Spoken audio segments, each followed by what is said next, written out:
This is the incredible Yamaha XB920 Caferacer by Earth Motorcycles, one of the most beautiful builds we'd have seen. But how on earth did they take this and turn it into this?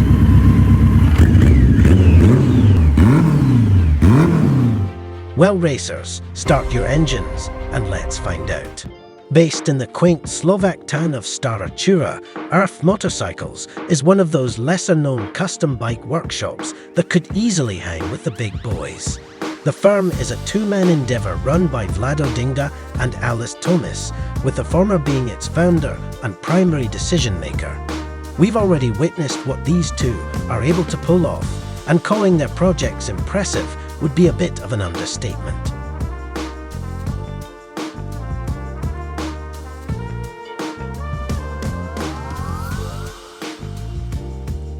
Neo-retro styling is a defining feature on just about all their builds, but that's not to say any of them are even remotely alike. Dubbed Fudara, the jaw-dropping Caferacer we're about to look at is among the raddest machines pieced together by Vlado and his teammate. The guys clearly wanted to challenge themselves with this particular project because they chose a Yamaha XB920 Virago as their starting point. Although the 1984 model XV was a pretty solid foundation from a mechanical standpoint, its anatomy was far from ideal, to say the least.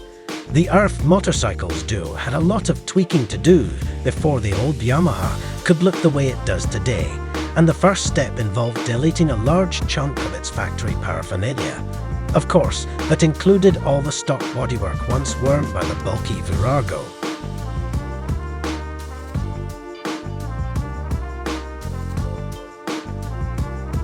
Earth Motorcycles circumnavigated those challenges by choosing to highlight an unusual aspect of the oddball Virago. This build is all about what attracted Earth's founder, Vlado Dinga, to the bike in the first place, its motor, or, more specifically, the way the motor is mounted.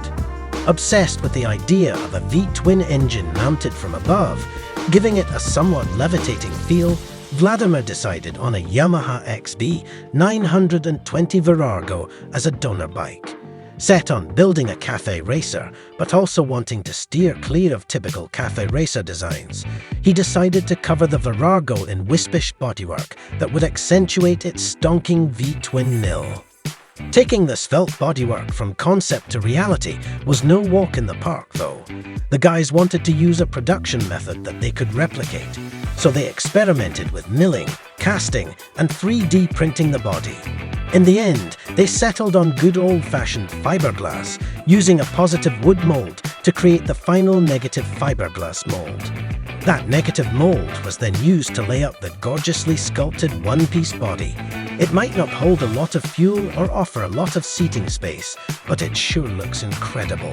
Its rearmost section is supported by a plain custom subframe and topped with a small seat pad, both of which were fabricated in-house by the Slovak Dream Team.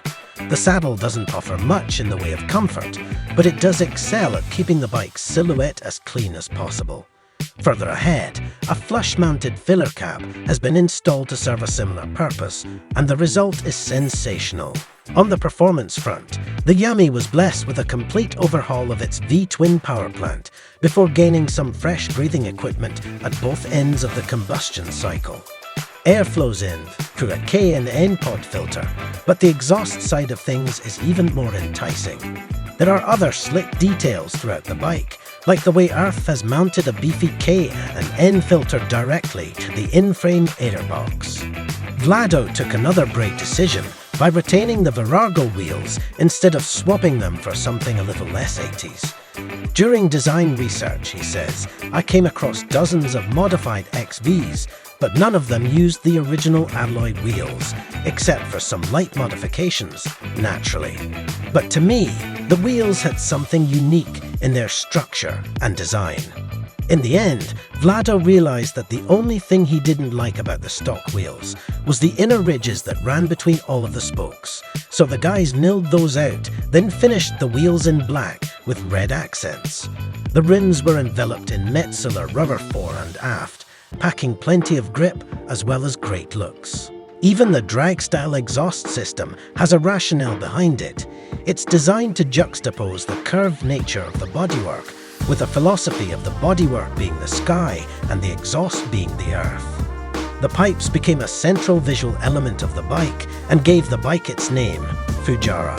In Slovak culture, a Fujara is a traditional straight flute used mainly by shepherds. Moving to the cockpit, Earth rebuilt everything around a set of custom yokes. A Motogadget Speedo sits flush in the top yoke, just above a row of LED warning lights. New clip-ons are fitted with Motogadget grips and switches, alongside upgraded levers and reservoirs, and LED bar-end turn signals. The real trick here is that the flowing bodywork isn't at odds with the Virago's frame and boxy swing arm, which, admittedly, has been altered somewhat. That's partly down to Earth's judicious use of finishes. Most of the hard parts have been blacked out, while the freshly rebuilt engine shines as the centerpiece of the build.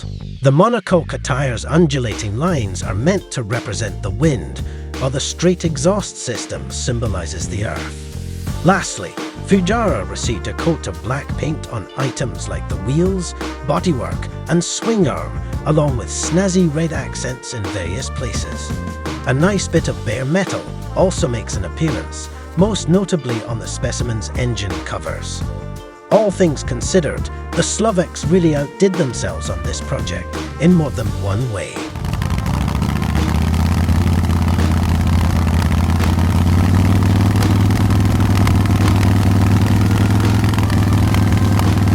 No doubt this Virago is louder than a Slovakian flute, and it's unlikely to be particularly comfortable to ride for more than a short blast. But it sure is nice to look at. Considering how radically Earth Motorcycles has transformed the venerable Virago, we're keen to see what other oddball donor bikes they can work their magic on. Any requests?